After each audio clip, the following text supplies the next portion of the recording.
Hi, I'm Ron Montez, and this is International Latin Technique 1 video for you. This is presented by Dance Vision USA. Hi, welcome to International Technique 1.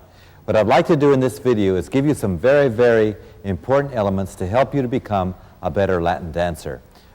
We have 6 basic areas of the body that I would like you to work on, and they are the head, the shoulders, the rib cage, the hips, the knees, and the feet and ankles. And what I'd like to do is give you some simple exercises that you can do to help strengthen and increase your awareness of these crucial parts of the body that if you can move in control and you can dance it with music, move them to music, then you'll become a much better Latin dancer.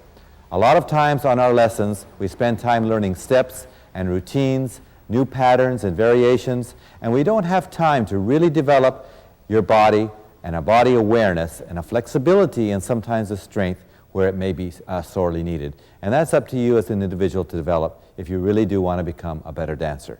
So what I'd like to do is take a few minutes at the first part of this video and work on these sections of the body from the head down to the ankles, some simple exercises. So will you join me, please, as we do this? First of all, feet apart, get a nice balanced position, and we'll work on loosening up your head and your shoulders a little bit. So can you take your head forward and all the way back, and forward and all the way back, and forward and all the way back. During all these exercises, try to keep a tone, and this includes dance as well, a tone in the center of your body, down in the lower tummy, more or less where your legs meet your body. That's where I feel the ball of energy is that controls everything in your dancing. If you think of that as a ball of energy and it extends outwards to your limbs, slightly decreasing in tone, then I think it'll be very useful for you. Because if you take that ball of energy and you try to match it in your arms and legs, you'll become too stiff and you won't be able to have the suppleness that we need. So back to the head again. We're going to keep the tone in that center body, keep our body straight with the hips underneath, not tucked upwards, not arched, but directly underneath as much as possible. The head and neck erect so we have one line running through our body. Okay, back to our exercise now with the head going back, stretching it forward and back and forward. Look from side to side. Try to get a good range of motion throughout. Hold it for a little bit on each side, like so. Take your ear and put it on each shoulder, nice and slow. There's no rush in any of this, just to develop an awareness. Remember, keep the shoulders down. Don't let the shoulders become up during these exercises.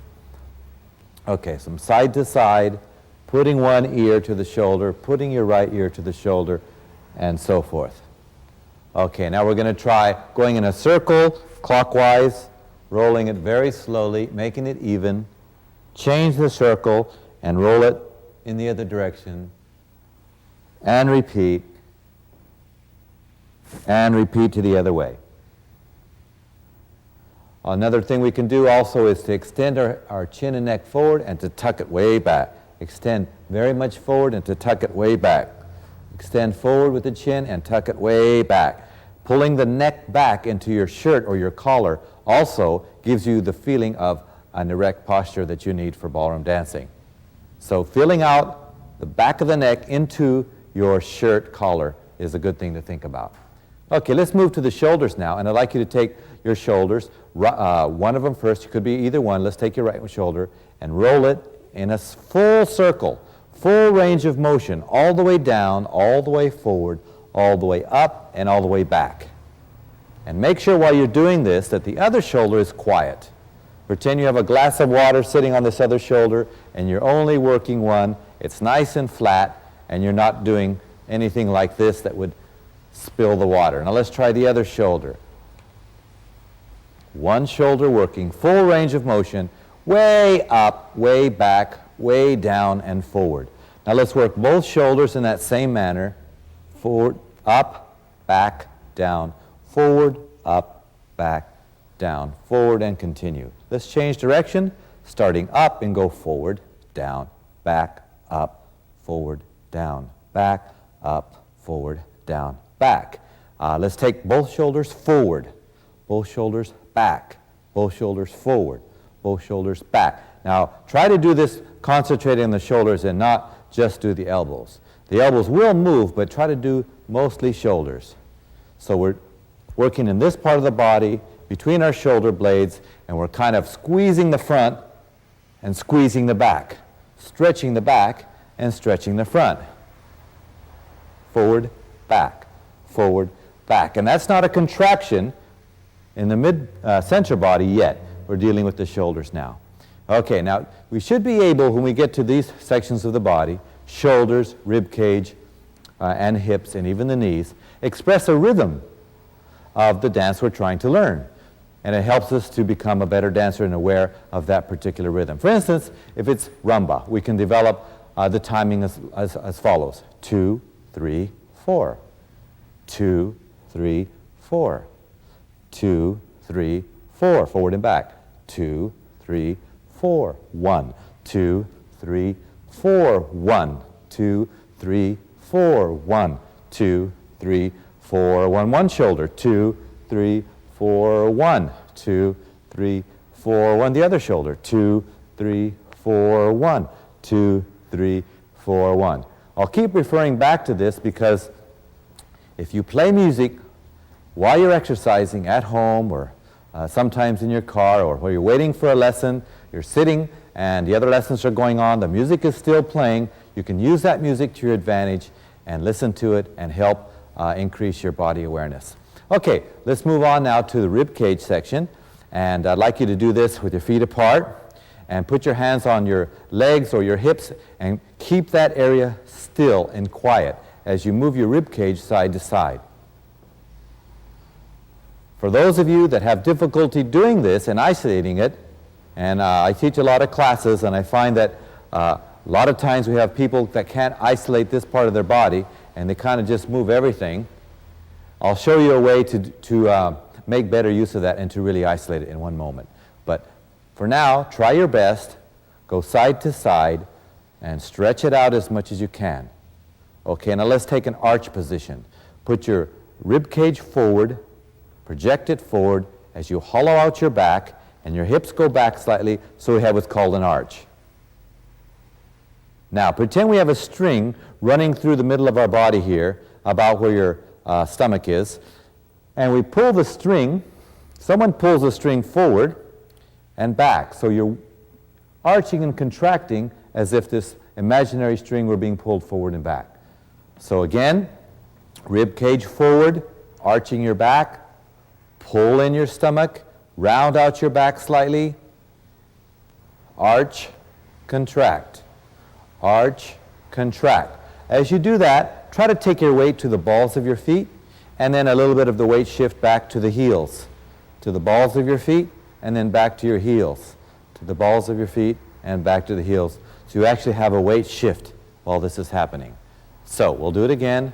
Arch, contract, arch, contract. Now let's do it extra slowly. Arch, 2, 3, 4, contract, 2, 3, 4. Arch, 2, 3, 4, contract, 2, 3, 4. Now if you want to think of it, just think of your belly button as a third eye. We have two eyes here, we have our third eye here. This eye can be open, stretched open as in an arch, or it can be closed as we do when we will contract. So we have an open and a closed eye. An open and a closed eye. Now this can be very effective in dances such as samba because the contraction is used a lot in this part of the body. But we use it in every dance.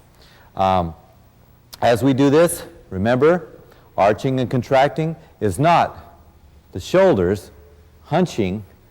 It's from as low as you can get it, arch, contract, arch, contract, arch, contract. And again, referring back to the music, if we play rumba, for instance, we should be able to express the rumba music with this part of the body. And what I'll do now is play a little bit of rumba music and show you how this can be done with the rib cage part. So listen to this rumba rhythm and then express your rumba through the rib cage, like so. 2, 3, 4, 1, 2, 3, 4, 1, 2, 3, 4, 1, 2, 3, 4, 1, 2, 3, 4, 1. Arch. 2, 3, 4, 1, 2, 3, 4, 1, 2, 3, 4, 1, 2, 3, 4, 1, 2, 3, 4, 1. Circle it now. Forward, clockwise. Change it. 2, 3, 4, 1. Use the rhythm. Try it. Try to do it to music because you can control where your body is at any particular time with the music. Say the 2 beat forward. 2, 3, 4, 1. Forward. 2, 3, 4, 1. Say forward. 2, 3. Other direction. 2, 3, 4, 1. 2, 3, 4, 1. 2, 3. Good, thank you. Now I mentioned that some people have difficulty isolating this part of the body. And I think it's very important to have an awareness and be able to use any part of the body, have control over it to become a better dancer. For those of you that have a little bit of that problem, it's very easy. All you have to do is take a chair. When you're sitting and waiting for your lesson, in your driver's seat, at home, watching television, many different times you can use it. Sit in a chair, sit erectly, put your hands on the side of the chair or on the side of your legs, it doesn't matter. And this anchors the hips level, and you're not going to use the hips as you do the side-to-side action. It also will develop tone in your arms because you can use them with a little bit of tone against the chair and help you to move side to side. Arching, contracting as well. You can put the hands in front, pull on the fingertips to help shift your weight back, release, put the small of your back right back into the chair, pull with your fingertips to arch, and I'll turn the chair sideways so you can see better what's happening there. Sitting erectly in the chair, fingertips on your knees, pull and arch forward, contract way back to the chair, pull with your fingertips and arch forward, contract way back to the chair, the side-to-side one, remember? Anchoring your hips to the chair, the circle, which you can help guide with your fingertips, either on your legs or to the chair, and in a circle the other way. Now remember, we can do this to the music, so I'll ask for the music one more time, and we can use rumba rhythm with the rib cage exercises, and it'll go like this. From side to side, forward and back, arching and contracting, or in the rotation circles, clockwise or counterclockwise. So rumba rhythm, we can go 2, 3, 4, 1, 2, 3, 4, 1, and sit. So here we go. Let's do side to side. Get ready. Stand tall. Sit tall, I should say.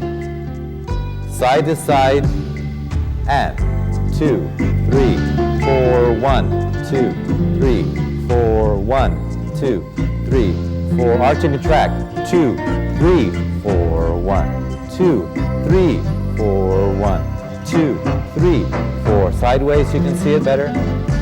4, 1. Arch and contract. 4, 1, 2, 3, 4, 1, 2, 3. Circle now. 2, 3, 4, 1, 2, 3, 4, 1, 2, 3, 4. Now change it so that the 2 beat or the 1 beat, whatever one you choose, is at a specific location. Say to the left is 1, 2, 3, 4. 1, 2, 3, 4. 1, 2, 3, 4. 1. Now let's move the 1 to the front. 1, 2, 3, 4. 1. Now to the right side, 4, 1, 2, 3, 4, 1. Now to the back, 3, 4, 1, 2, 3, 4, 1, and so forth all the way around. So the reason for the chair, of course, is you may be tired, you may be in a position where you can't stand up and exercise, you can't stand up on the dance floor and do your dance steps, it may be too crowded. Maybe you're a little bit shy, maybe it's not time for your lesson, you could be home and your feet hurt. But this is a very, very useful tool for you to use to develop this part of the body. Let's move on now and work on another section, and that is the hips. You might think that this is probably the most important area as far as Latin dancing is concerned, but I feel that all the others are just as important because we must dance with our whole body.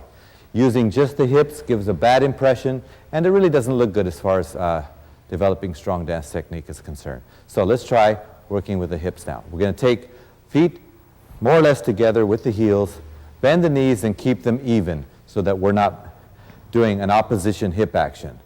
Keep the knees down. And what I'd like you to do is move the hips from left to right, just like we did with the rib cage. Not using opposition knees, keeping the knees down so we're not having to worry about that action. Keep down in your legs. Good. Side to side. Now, I'd like you to tuck your hips upwards by using the wink a little bit and tuck upwards as far as you can, taking the crease out of your trousers. So if you're wearing pants or a dress or something, you always have a crease where you sit down, where your pants fold, or your dress folds, whatever you're wearing. But what we try to do when we take out that crease by bringing that part forward and upwards so it's flat. Then we make the crease by taking our hips back, and we have forward and back and forward and back. And that also helps develop a little bit of looseness in the hips. So we have the same directions that we used in the rib cage. Side to side, forward and back like an arch and contract, only lower. And we have a circle like we did in the rib cage, and a circle the other way, mainly with the hips, keeping the knees bent. Again, we can do that to the music as well. Okay, we're working our way down the body, and if you take a few minutes and do this every now and then, before your lesson, or at times you're not able to stand up and dance, or even a little too tired to, it will become very beneficial to you. Returning back to the chair again for some exercises for your knees and your feet. We talk about, in ballroom dancing particularly, I'm referring to Latin dancing in this tape, we talk about the use of the foot. We talk about a flat foot, we talk about ball of the foot, we talk about inside edge, and we talk about inside edge of the ball of the foot. All very technical, but they're written in the books, and we need to know what they're referring to. So say you put one foot forward, totally flat, and you lift up the heel as high as you can, keeping everything pretty straight. So we're going from a flat foot to the ball of the foot. Now what I'd like you to do is take the knee inwards. And what that does is that takes your weight to the inside edge of the ball of the foot. So we have inside edge by moving the knee inwards. Move it straight, we have ball of the foot centered, and we lower down flat heel. This is used over and over in our Latin footwork. Flat, ball, inside edge of ball. Very, very important. So if you can just identify those parts of your foot by keeping your legs straight, lifting your heel as high as you can, turning the knee inwards, that takes you to inside edge of ball of foot. Sometimes we use the outside edge, but not very often, not in Latin dancing anyway.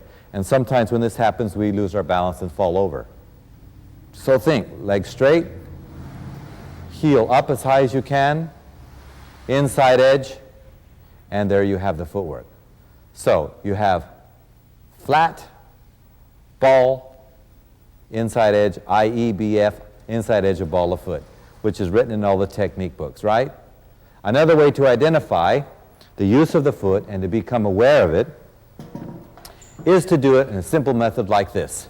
Very repetitive, very simple, but really effective as far as feet are concerned. Start with your feet apart, and let's transfer our weight totally to one side as we stretch and point the other foot and the ankle.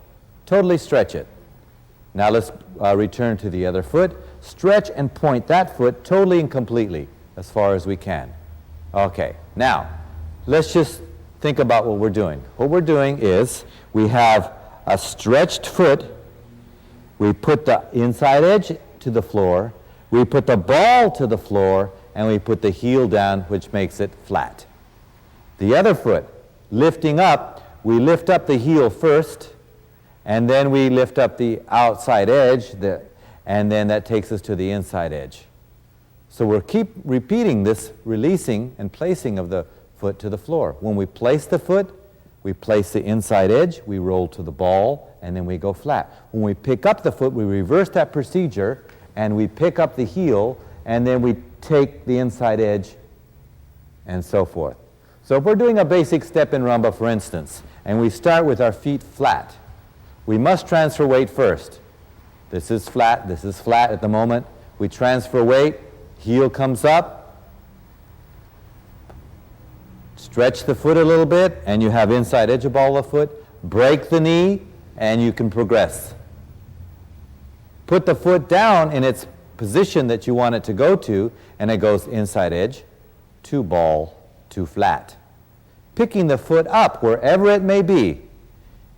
It's, for instance, if it's to the side, picking your right foot up, you pick up the heel first, and then you take the outside edge off the floor, and then the inside edge is in contact, which you stroke the floor to take to the next step.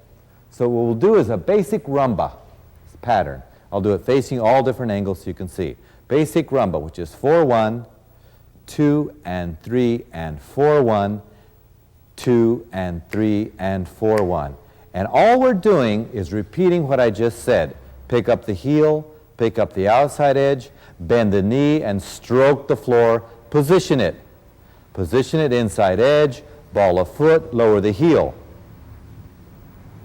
When we move it to the side, we pick up the heel, we go to the inside edge, the knee bends, and we stroke it and move it. And that continually happens with every step we take. We never really lose the floor because it's our best friend and we want to keep it working for us. That's why that non-supporting foot is used so much. As we move across the floor, it's always inside edge, tracking and stroking, and so forth. One reason we appreciate good dance floors so much is that they allow us to use our feet in this proper manner. When there's a bad floor that has bumps in it or is too slippery or too sticky, then we're really aware of it if we're using our feet. If not, it really doesn't matter. So this is very important. Stroking of the floor with the foot that moves. On a forward walk international rumba, for instance, if the foot starts back, what we're doing is stroking the floor. If the knee bends, it comes under, and it goes forward flat. The back foot comes, stroking the floor of the ball of the foot with the knee bent, and the foot goes flat with the knee straight, and we keep moving, stroking the floor, always with the free foot. It keeps us in good balance. Especially ladies, you have a tremendous responsibility as far as dancing is concerned. You're always spinning and turning one direction or another, and a lot is required of you. Hopefully you have a good partner that stops you and checks you in the right manner, but sometimes you don't. In any case, a lot is required of you, a lot of turning and checking and spinning. The use of this non-supporting foot is going to do it for you. It'll keep your balance. It'll really help, providing everything else is right. For instance, a thing that happens from the very beginning are swivels. Ladies do swivels all the time. One type of swivel or another. Now, if the foot that's swiveling on the floor is working correctly, the other one must also work correctly by stroking the floor and helping maintain the balance as you turn. If you have a step like a spiral, for instance, which is a fairly basic step, and the girl steps and does the spiral, the left foot, the free foot, will keep contact with the floor and help you balance. If you're doing a hip twist, say from a back basic, ladies, and you're stepping forward, you're going to twist, keeping contact with the floor, lower the heel and twist again, keeping contact with the floor as you walk out. You may have a spiral next. Left foot keeps contact with the floor. So we've talked about a lot of different areas of the body, and what I'd like to do now is take the music one more time and give you a kind of, as far as rumba is concerned, a different way of thinking about the timing. So if you listen to this rumba beat with me for a moment, we'll talk about the timing. Basically, we count this how? 1, 2, 3, 4. 1, 2, 3, 4. 1, 2, don't we? 4 beats to each bar of music. Now, in most Latin rumbas, there is an underlying accent doubling this count. If you all heard of the instrument, the maracas, which are like shakers, they will make an 8-count rhythm, and we can count the rumba like this. 1, 2, 3, 4, 5, 6, 7, 8. 1, 2, 3, 5, 6, 7, 8. 1, 2, 3, 5, 6, 7, 8.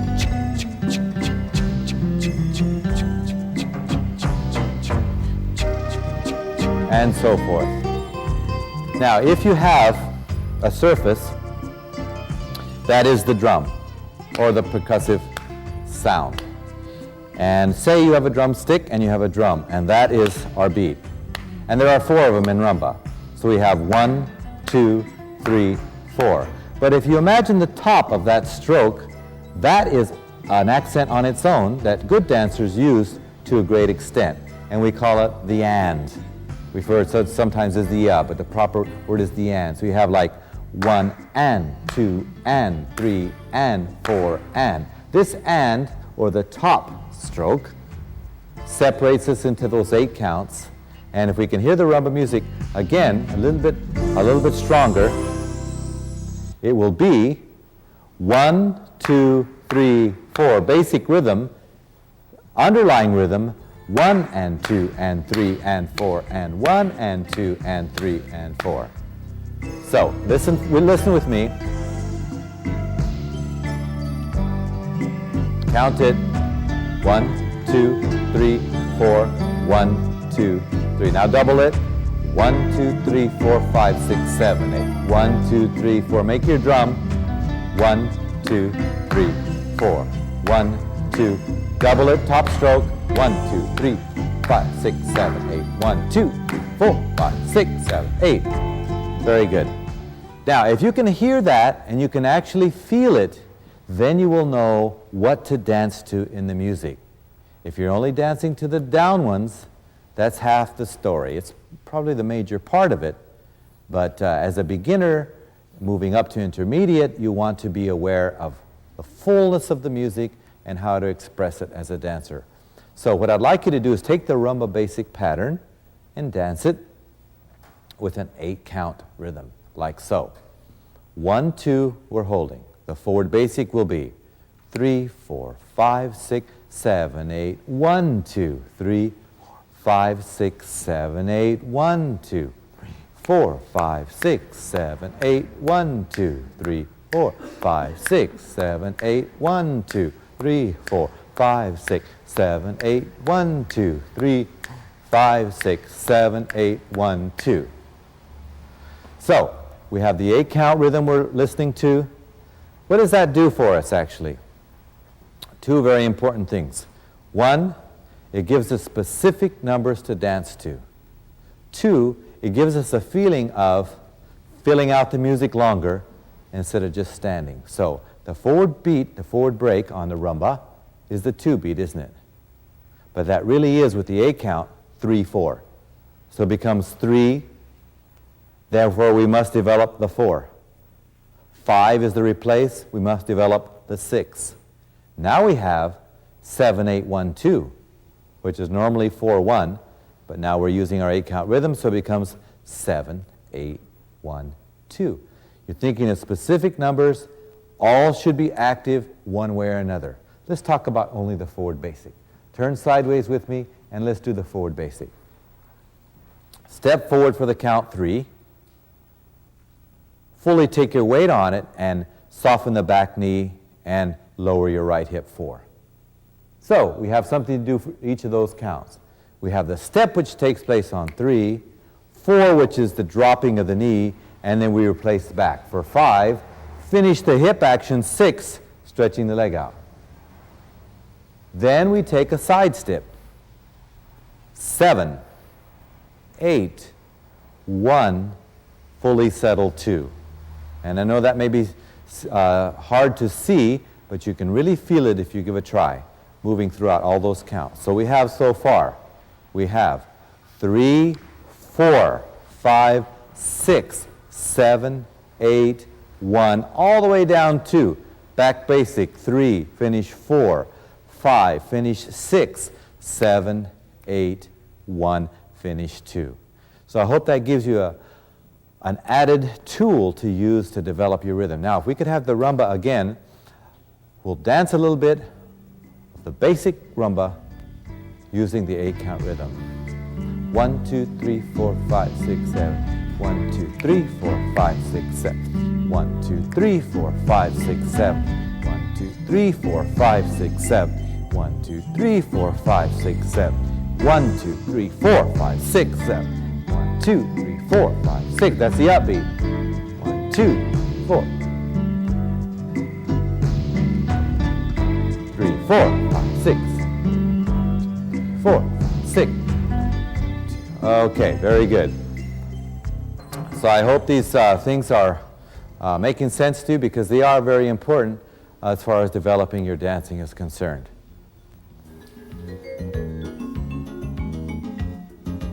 Moving to the cha-cha now, one of the most important things in this tape is being able to dance the rhythm of the music to these specific areas while moving these specific areas of the body.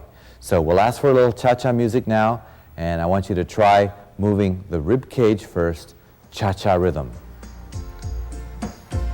Very slow cha-cha now, feet apart, rib cage side to side cha-cha rhythm. 2, 3, 4, and 1, 2, 3, 4, and 1, 2, 3, 4, and stretch, 2, 3, 4, and 1, 2, 3, 4, and 1, 2, 3, arch and contract, 2, 3, 4, and 1, 2, 3, 4, and 1, 2, 3, 4, and 1, circle, 3, 4, 1, 2, 3, 4, 1, 2, 3, 4, 1, 2, 3, other circle, other way, 2, 3, 4, 1, 2, 3, 4, 1, hips, 2, 3, 4, and 1, 2, 3, 4, and 1, tuck, 2, 3, 4, and 1, 2, 3, 4, and 1. Okay, good. Now, what we're doing now is basic cha-cha rhythm, but you can always change the rhythm. In the cha-cha, say a basic figure, the 3 cha-cha-chas goes 2, 3, 4, and 1, 2, and 3, 4, and 1, doesn't it? So if we were to dance that with the music, it would be 2, 3, 4, and 1, 2, and 3, 4, and 1. And we can dance it with our hips, 2, 3, 4, and 1, 2, and 3, 4, and 1.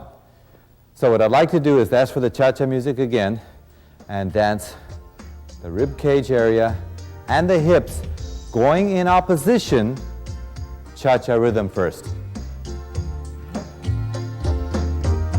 2, 3, 4, 1, 2, 3, cha-cha, 1, 2, 3, cha-cha, 1. We're using both now, hips and rib cage. 2, 3, 4, and 1, 2, 3, 4, and 1, 2, 3, 4, and 1, 2, 3, 4, stop 1. Good. All right, so we've been able to express the different body movements to the music, changing the rhythm at will, keeping in time, having an awareness of where we are at any particular time with that specific part of the body. Now, of course, this is more for an individual, for solo. It relates totally and completely to dancing to the music and a partner. For instance, if I did a rumba basic, I would be moving all the areas of the body, or somehow they would be used. So for instance, the body is very important because that leads the way, followed by the hip, followed by the foot action. In every rumba step and every cha-cha, we have body first, and hip follows second, foot travels third. Body, hip, foot action moving third. A good dancer will be using that cycle. At the very beginning, we may do something like this. Step, hip, step, step, hip, step, step. And we're just stepping and moving the hip right with it. And what we want to be able to do later is take the body and let the hip come over, slowly finishing the action, and then continue with it. So I hope this has been helpful to you. It's some very, very important details. In the next tape, Technique 2, I want to deal with some partnering skills and how to relate these actions to leading and following techniques with your partner. Thank you very much for joining me. I hope this is helpful to you. I know in all my experience as a professional that these are very, very important details for you to fully become aware of to develop your dancing to the best it can become. Thank you very much. Dance Vision USA has presented this to you, and I look forward to seeing you again.